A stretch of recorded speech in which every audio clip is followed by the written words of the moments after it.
여러분 안녕하십니까? 인터넷 필그림교회 김홍기 목사입니다. 오늘은 1월 30일, 한국은 2월 1일이 되었습니다. 네, 오늘은 모세의 율법은 현대 국가의 법에 어떻게 적용되나, 이런 제목으로 말씀을 전하겠습니다. 여러분들이 평소에 이 하나님의 말씀에 있는, 구약에 있는 이 훌륭한 법을 우리 국가에 적용을 하면, 국가의 법에 적용하면 얼마나 좋을까, 그런 생각을 해보신 분들이 아마 거의 다 그렇게 생각을 해보셨을 겁니다. 크리스찬들이라면 다 그렇게 생각을 합니다. 자, 오늘 그 문제에 대해서 말씀을 드리려고 합니다. 네, 하나님께서 정부를 세우셨고 또 통치자들을 세우셨다면, 물론 세우셨죠. 하나님이 이스라엘 국가에게 주신 상세한 법을 통해 정부의 기능을 알 수 있을 것이라고 하는 것입니다. 하나님이 이스라엘 국가에 법을 주셨습니다. 여러분이 오른쪽에 10계명뿐 아니라 많은 상세한 법을 주셨습니다. 그래서 우리가 그 법을 공부하면 하나님이 국가에 주신 법이니까 국가와 정부의 기능을 알 수 있을 것이라고 생각하는 것입니다. 그런데 이렇게 모세 율법에 있는, 구약 성경에 있는 법을 현대 사회에, 이런 법에 직접적으로 할 수는 없습니다. 왜냐하면 이 구약의 율법이 아주 독특한 특징을 소유하고 있기 때문에 그렇습니다. 우리 현대의 법과 다른 하나님의 법이 가지고 있는 독특한 특징, 그리고 하나님의 백성 이스라엘에게 주셨기 때문에 그 이스라엘 백성 역시, 그 국가 역시 아주 독특합니다. 그래서 이것을 직접적으로 할 수는 없다고 하는 것입니다. 우리가 성경의 출애굽기, 레위기, 민수기, 신명기, 이 네 권, 이 말씀은 하나님께서 특별히 이스라엘 국가에게 주신 법이 기록이 되어 있습니다. 이스라엘 국가에게 주신 법이 이 네, 창세기 이후에 네 책에 그렇게 잘 적혀 있습니다. 모세 율법은 하나님이 모세에게 주셨고, 모세는 백성에게 주었습니다. 하나님이 모세를 통해서 이스라엘에게 주신 법이 바로 모세 율법 혹은 모세 언약이라고 그렇게 합니다. 이 언약이라고 하는 것은 관계를 말하는, 하나님과 이스라엘과의 관계, 특별히 법적인 관계를 말하고 있는 것입니다.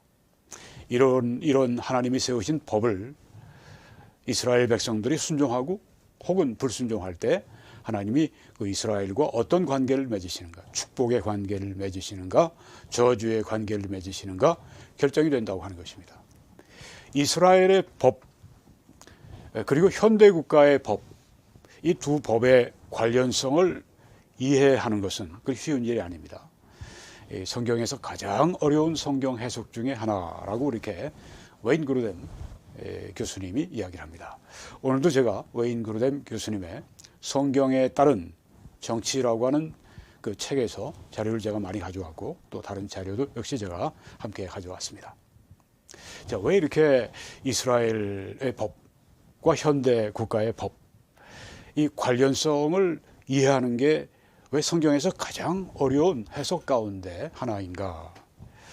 우리가 한 네 가지 이유를 말할 수가 있습니다. 첫째 이유는 성경의 역사, 성경에 있는 여러 역사가 많습니다. 성경의 역사 안에서 이스라엘의 국가의 위치는 어디인가? 성경의 역사 안에서 이스라엘 국가의 위치는 어디인가? 그리고 세계의 역사에서 이스라엘을 위한 하나님의 목적은 무엇인가? 세계의 역사 안에서 이스라엘을 위한 하나님의 목적은 무엇인가? 이 둘을 우리가 매우 잘 이해하고 있어야만 한다고 하는 것입니다. 이스라엘에 우리가 법을 공부하기 때문에 그런 거죠. 네, 성경의 역사 안에서 이스라엘 국가의 위치와 세계의 역사 안에서 이스라엘을 위한 하나님의 목적에 대해서 우리가 잘 알고 있어야 하기 때문에 성경 해석 가운데 난해한 부분 가운데 하나라고 하는 것입니다. 그리고 이스라엘은 일반 국가들과 달리 신정 국가입니다. 뭐 한국이나 뭐 미국이나 캐나다나 뭐 유럽 여러 나라들이나 다 자유민주주의 국가입니다. 국민이 주인이 돼서 이제 나라 일꾼들을 투표를 통해서 뽑고 또 해임도 하고 뭐 그러는 이 민주주의 국가입니다. 사람이 주인이 된, 국민이 주인이 된. 근데 이스라엘은 다릅니다. 신정 국가입니다. 하나님께서 이스라엘을 다스리시는 그런 신정 국가라고 하는 것입니다. 네, 하나님이 친히 통치하시는 신정 국가라고 하는 것입니다. 뭐 사무엘 같은 선지자를 통해, 모세와 같은 선지자를 통해 대리인을 세우셔서 그렇게 하나님이 친히 통치하시는 신정 국가가 이스라엘이다. 이스라엘만 가지고 있는 독특함이고 또 하나님 앞에 받은 특권이고 또 하나님 앞에 받은 무거운 책임이기도 합니다. 자, 이스라엘의 법은 이스라엘의 그 종교적인 삶 여러 가지가 있죠. 뭐 안식일에 관한 그런 그 삶도 있고 또 뭐 제사를 지내는 그런 삶도 있고 뭐 그런 종교적인 삶과 다른 모든 국가들에게 속한 다른 모든 국가들이 공통적으로 가지고 있는 일반적인 문제들을 지배하는 것이 이스라엘의 법이라고 하는 것입니다. 종교적인 삶이나 일상적인 삶이나 이스라엘의 법이 그렇게 그 이스라엘을 주장한다. 자, 그래서 우리가 이제 다시 한번 이 두 번째요. 네, 하나님이 친히 통치하시는 신정국 국가이기 때문에 다른 우리 현대 사회 국가와는 다르다. 그래서 법도 다르다.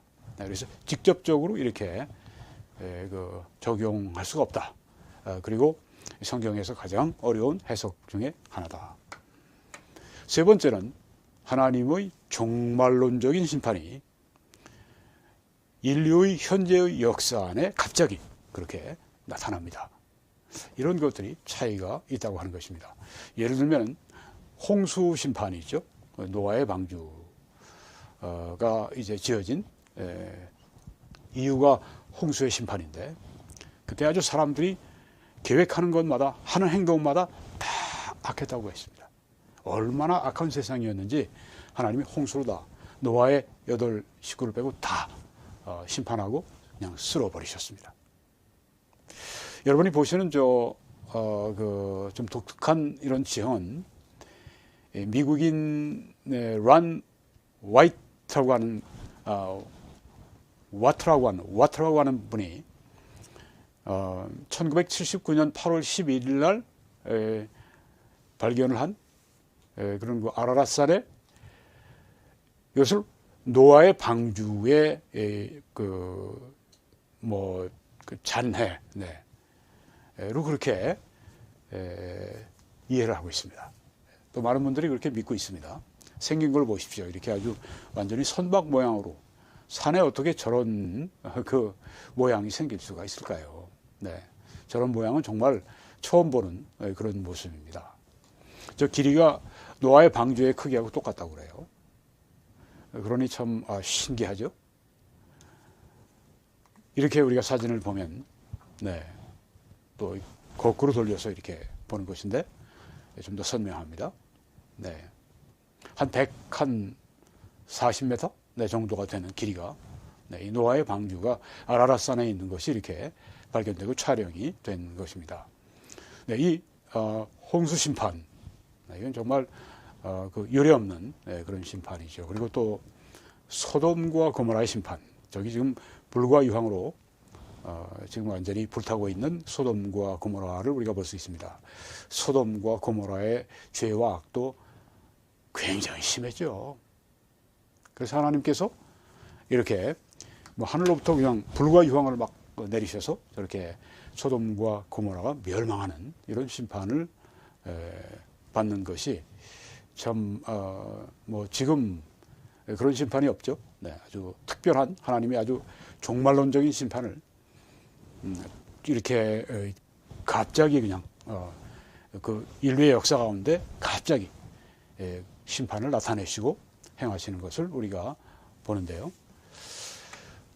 세 번째는 여기 여호수아와 이제 이스라엘 백성들이 가나안 도시들을 지금 점령하고 있는데 아주 철저하게 멸망시키죠. 하나님께서는 이 가나안 도시들도 어마어마한 죄 가운데 있었습니다. 그래서 이들을 심판하시는 방법으로 여기 이스라엘을 통해서 이 가나안 도시들을 멸망시키시는데요. 정말 무서운 방법으로 그렇게 멸망을 하나님이 직접 명하셨습니다. 전쟁을 직접 명하신 겁니다. 그리고 아주 정말 끔찍한 그런 전쟁을 하나님이 명하셨는데 사랑의 하나님이 왜 그러실까? 그렇게 질문하는 사람들이 있습니다. 하나님은 오래 참으시지만 심판의 때가 되면 가차없이 심판을 행하시는, 사랑으로 오래 참으시지만 죄에 대해서 심판하실 때는 가차없이 하나님의 거룩하심으로 죄인들을 응징하시기 때문에 그건 정말 참혹하기 짝이 없는 그런 이 심판이 되는 것이죠. 이 가나안 도시들이 멸망하는 것, 여기에 이제 이스라엘 백성들이 그 일을 맡아서 하게 됐는데, 또 가나안 도시들을 멸망시키고 이스라엘을 이제 이 가나안 땅을 차지하게 하시고 거기에 국가를 심으시는 것이 하나님의 계획이었기 때문입니다. 신명기 20장 보니까 오직 내 하나님 여호와께서 네게 기업으로 주시는 이 민족들의 성읍에서는 호흡 있는 자를 하나도 살리지 마라. 와, 정말 무서운 그런 그 심판이었습니다. 남녀노소 호흡 있는 자는 다 죽여라. 이 무서운 심판이 이 가나안 땅의 도시들의 진짜 이 더러운 죄로 가득한, 하나님 앞에 가증한 그 도시들을 이렇게 심판을 무섭게 명하셨습니다. 곧 헷 족속과 아모리 족속과 가나안 족속과 브리스 족속과 히위 족속과 여부스 족속을 네가 진멸하라고 했습니다. 완전히 멸망시키는 것입니다. 네 하나님 여호와께서 네게 명령하신 대로 하라. 네. 하나님이 이스라엘을 통해서 이렇게 어떤 도시 국가들을 이렇게 멸망시키시고, 이런 것들이 뭐 지금은 없지 않습니까? 네.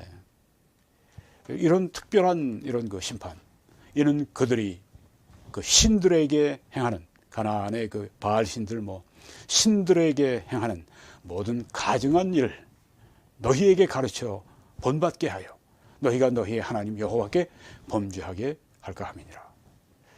그렇게 그들을 완전 멸망을 그렇게 명하신 것은 그들이 살아있으면 결국은 또 이스라엘을 꾀어서 미혹해서 하나님을 그들처럼 대적하게 만들 것이기 때문에 아시기 때문에 하나님께서 다 멸망을 명하신 것입니다. 네, 이건 역사적으로 대단히 독특한 것입니다. 네, 그래서 이건 그때 이스라엘 백성들에게 한 번 하나님께서 하신 일이지 반복이 되는 것이 아닙니다. 그래서 현대 국가들이 이스라엘이 했던 것처럼 어떤 나라를 멸망시키는데 이렇게 하나님의 명령을 받아서 그렇게 멸망시키는 그렇게 모방하는 그런 패턴이 아니라고 하는 것입니다. 네, 이런 것을 현대 국가들은 모방할 패턴이 아니니까 결코 해서는 안 된다고 하는 것이죠. 그건 그때 하나님의 아주 특별한 섭리였다고 하는 것입니다. 네, 이렇게 다릅니다. 이렇게 다르기 때문에 이스라엘에게 주신 그 법을 그대로 현대 국가의, 현대 사회의 법으로 이렇게 직접적으로 이렇게 그 영향을 미치는 것은 이게 맞지가 않는다고 하는 것이죠. 그리고 우리가 구약 성경에 또 율법에 보게 되면은 사형을 사형을 시키는데 처벌하는 거죠. 사형을 시킬 때 그 이유가 지금 우리가 그 현대 국가에서 사형을 시킬 때 그 이유와 그 다른 아주 폭넓은 그런 적용을 한다고 하는 것입니다. 살인을 하면 사형을 하라고 말씀하셨고, 또 거짓된 종교 이런 것을 장려하면 그도 살인하라고 하셨고, 부모를 때리는 자도 사형시키라고 하셨고, 여러 가지 성적인 죄들 그것도 짓는 자들을 사형시키라고 하셨습니다. 성적인 죄는 요새 같아서는 죄로도 범죄로도 사회적인 범죄로 인정하지도 않는 그런 범죄들, 그런 성적인 죄를 지은 자들을 죽이라고 말씀하셨습니다. 이 사형을 집행하는데 그 범위가 굉장히 이렇게 폭이 넓은 것을 볼 수가 있습니다. 살인하는 자, 거짓 종교를 장려하는 자, 뭐 지금 이단 같은 자들, 뭐 거짓 종교, 뭐 다른 종교들, 부모를 때리고 성적인 죄를 짓고 다 사형에 해당하다고 하는 건데 현대 국가에 그대로 적용하기는 이게 직접적으로 적용이 안 된다고 하는 것이죠. 여러분이 지금 보시는 저 의자는 전기 의자로 이제 저기서 이 사람들이 이제 처형을 당하는데요. 미국의 사우스캐롤라이나주에 있는 109년 된 의자라고 합니다. 109년 동안 저기 사람들이 처형이 된 것입니다. 얼마 전에 한 2년도 안 됐습니다. 사우스캐롤라이나의 주지사가 오랜 고심 끝에 50번이나 결정을 미루다가 했다고 그러는데 사우스캐롤라이나에서는 사형을 받는 사람이 전기 의자에 앉아서 사형 집행을 당하든지 아니면 이렇게 그 총을 쏘는 이 사수들이 그렇게 이 쏘는 그래서 죽는 사형을 당하는 둘 중에 하나를 스스로가 죽는 그 사람이 택할 수 있는 그런 옵션을 줬다고 그래요. 네, 참 끔찍한 의자이죠. 네. 사람들이 처형되는, 사형으로 처형되는. 그런데 이스라엘에는 저런 그때 의자가 있었다면 얼마나 많은 사람이 죽었겠어요. 그렇죠? 네. 이런 내용에 사람들이 다 죽어야 되니까, 다 사형돼야 되니까. 여기 성경 보십시오. 자기 아버지나 어머니를 치는 자는 스트라이크, 때리는 자는 반드시 죽일지니라. 요새도 그런 사람들이 있어요. 그런 사람들은 요새 사회적인 지탄을 받죠. 뭐, 범죄가 성립이 되면 이제 그것에 대해서 또 이제 책임도 물리고 하지만 반드시 죽이지는 않죠. 네. 이스라엘의 이 하나님이 주신 법을 그대로 현대 다른 국가에 적용할, 직접적으로 할 수가 없다고 하는 것입니다. 왜 이스라엘에 대해서 이렇게 정말 혹독한 이런 사형 죄를 말씀하셨을까요? 그것은 이스라엘이 너희가 내게 대해 제사장 나라가 되며 거룩한 백성이 되리라.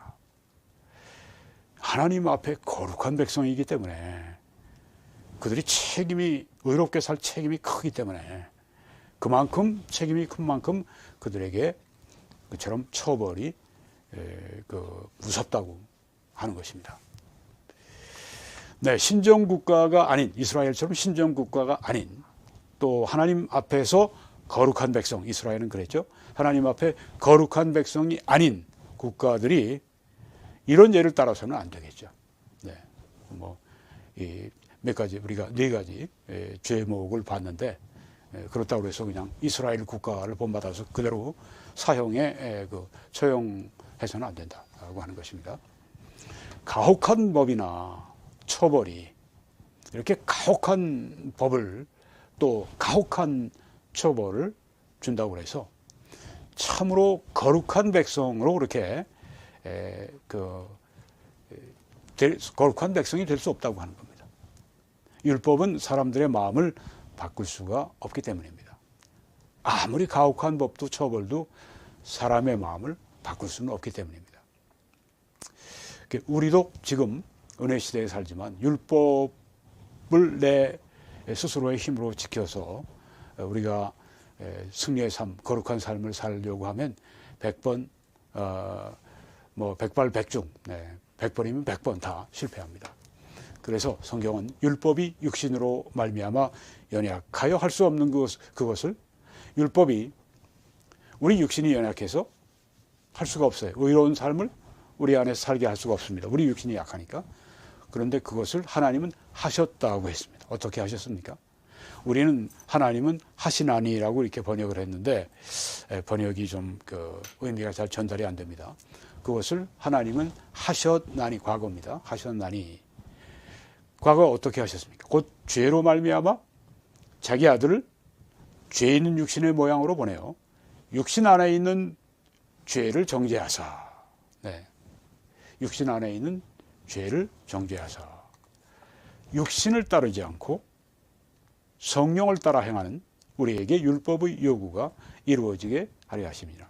육신에는 뭐 이제 나쁜 뭐 그런 그 죄성을 따라가는 것도 있지만 우리의 그 스스로의 힘으로 이 율법을 지켜보려고 하는 그 율법적인 그 우리의 행함 노력 이런 것도 거기에 포함됩니다. 그렇게 해서는 안 된다. 성령을 따라 행하는, 우리 여기 성경에는 그 영이라고 했는데 영어 성경들이 다 성령이라고 번역을 했습니다. 네, 그래서 이 성령을 따라 행하는 우리에게 율법의 요구가 이루어지게 하려 하심이니라. 성령을 의지하고 성령께 순종하고 성령의 역사가 우리 안에 이루어지도록 기도하고, 이런 사람들은 율법의, 성경에 말씀한 율법의 요구를 이루는 삶을 살 수 있도록 하나님이 성령을 통해 우리 안에 그런 능력을 주신다고 하는 말씀이죠. 얼마나 감사한 말씀입니까?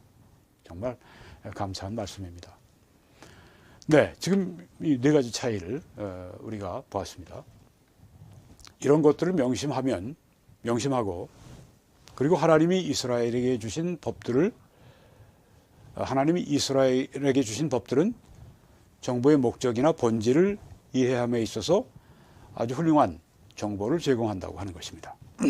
이런 차이들이 있지만 하나님이 이스라엘에게 주신 이 율법, 이것은 이 좋은 정보가 어떤 성격의 정보인지, 나쁜 정보는 그 무엇인지, 이렇게 우리가 그 정보의 본질, 그리고 정보의 목적을 이해하는 데 있어서 아주 훌륭한 정보를 제공해 준다고 하는 겁니다.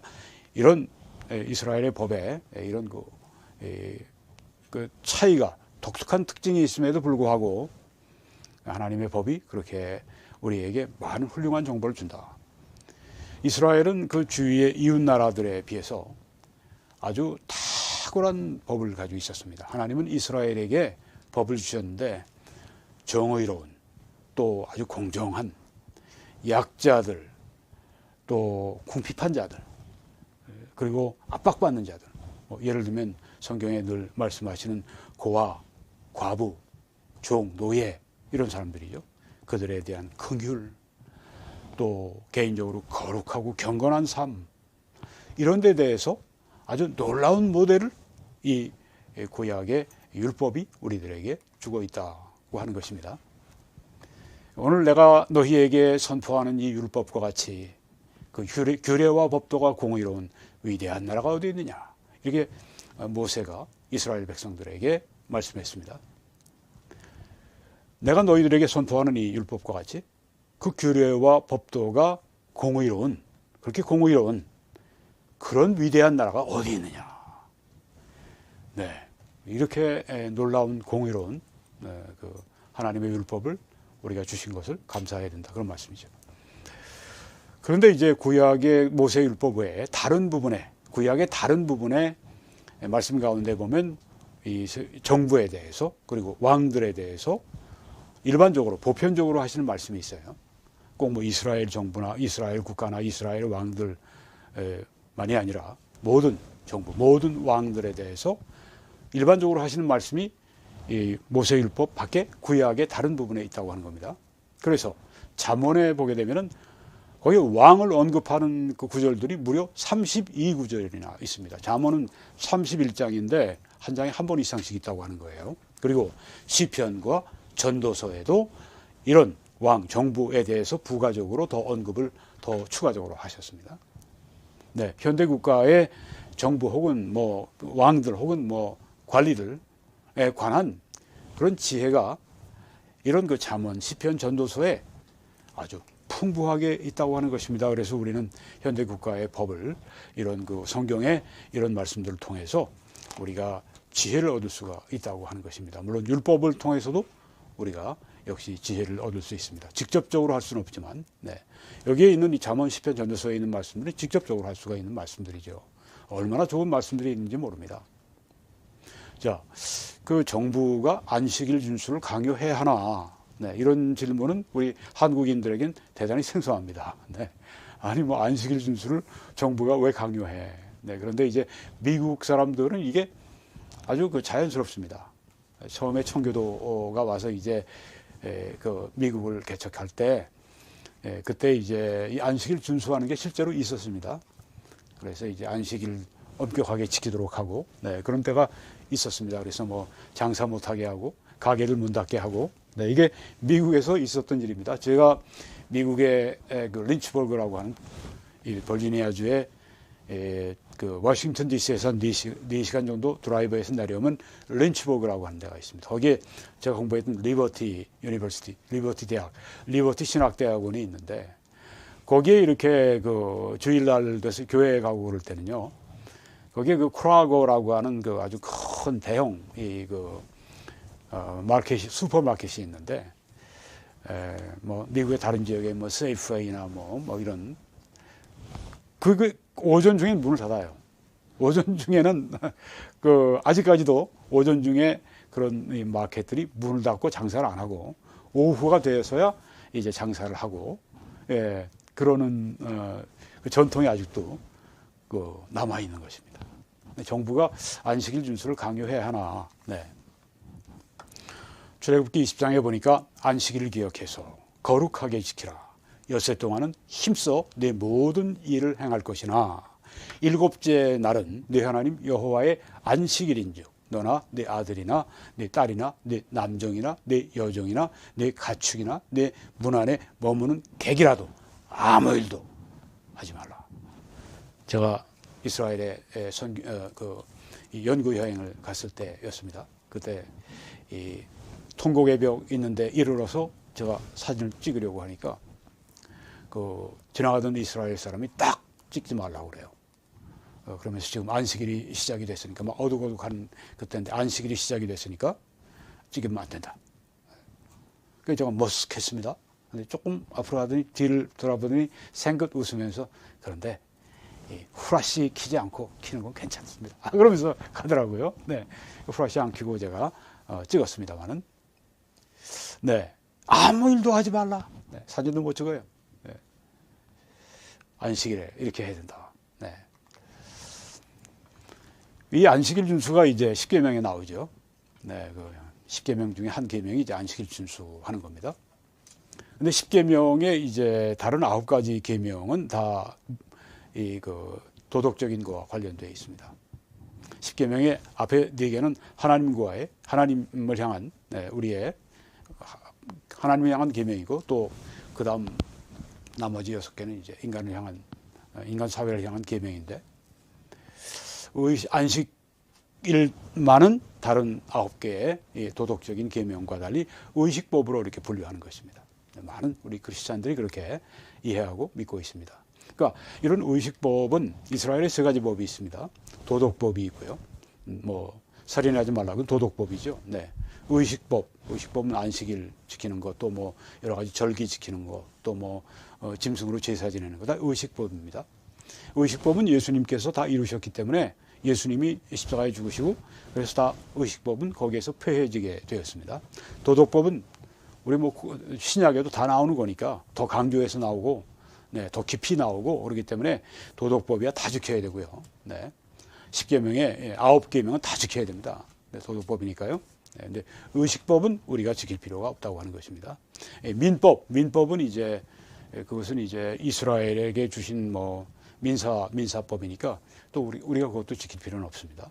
도덕법은 그렇지만 여전히 우리가 지켜야 한다고 믿는 것입니다. 그러므로 먹고 마시는 것과 절기나 초하루나 안식일을 여기 다 나오죠. 의식법. 그걸 이유로 누구든지 너희를 비판하지 못하게 하라. 이것들은 장래일의 그림자이나 몸은 그리스도의 것이니라.